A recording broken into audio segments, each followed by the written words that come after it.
আমরা যে আপনাদের সাথে ছবি প্রেস ব্রিফিংয়ের এই ছবিটা ব্যবহার করে বেশ কিছু আমরা দেখেছি যে হোয়াটসঅ্যাপে মানে আমার এই ছবিটা দিয়ে আপনাদের সাথে দাঁড়ানো এরকম একটা ছবি দিয়ে একটা নাম্বার দিয়ে হোয়াটসঅ্যাপ গ্রুপ খোলা হয়েছে এবং এটা এই একইভাবে মাননীয় চেয়ারম্যানেরও একটা আপনার এই হোয়াটসঅ্যাপ গ্রুপ খোলা হয়েছে, ফেসবুক খোলা হয়েছে এবং এই ধরনের প্রতারণা করা হচ্ছে। আপনারা একটু সবাইকে সতর্ক করবেন।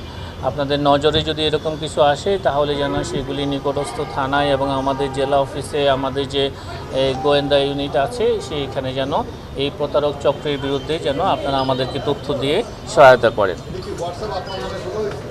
এটা হ্যাঁ, এই এরকম একটা ছবি দিয়ে মানে আমার নামটাকে হয়রানি করছে। এই ধরনের কোনো কিছু আপনাদের নজরে আসলে আপনারা অবশ্যই আমাদের এখানে গোয়েন্দা ইউনিটের কর্মকর্তা আছে, আমাদের ফোকাল পয়েন্ট কর্মকর্তা আছেন, আমাদের নিকটস্থ যে আমাদের সজেক অফিস আছে সেখানে জানানোর জন্য অনুরোধ করছি।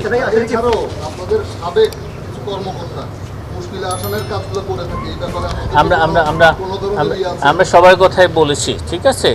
এই ধরনের কিছু নজরে আসলে আমরা এগুলি আমরা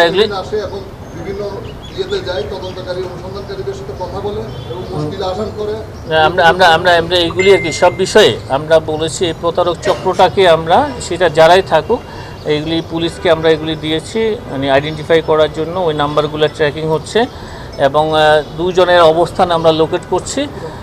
এটা এখন শুধু তাদের ধরার অপেক্ষায় আছে। এই ফোনটা আবার যখন ব্যবহার করবে তখন আমরা তাদেরকে এটা গ্রেফতারে দৃশ্যমান হয়। অ্যাকশনটা দৃশ্যমান হয় না দেখে জালিয়াতি কিন্তু বারবার জালিয়াতির কাজ করে যাচ্ছে। দুদক থেকে কাউকে ফোন দিয়ে ডাকা হয় কিনা বা এই ধরনের দুদকের নিয়মে আমরা আপনাদেরকে আবারও এটা জানাই যে দুদক থেকে যদি কারো বিরুদ্ধে কোনো অনুসন্ধান কার্যক্রম শুরু করা হয় কখনোই আপনাকে ফোন দিয়ে বলবে না আপনার বিরুদ্ধে অভিযোগ আসছে আপনি দেখা করেন বা আপনি এই কাগজ নিয়ে আসেন, কখনোই বলবেন না। অবশ্যই অনুসন্ধানকারী কর্মকর্তা যদি দায়িত্বপ্রাপ্ত হন তিনি লিখিতভাবে অভিযোগ সংশ্লিষ্ট ব্যক্তিকে জানাবেন বা তার দপ্তরের কাছে যদি কোনো রেকর্ডপত্রের প্রয়োজন হয় তিনি সেখানে জানাবেন।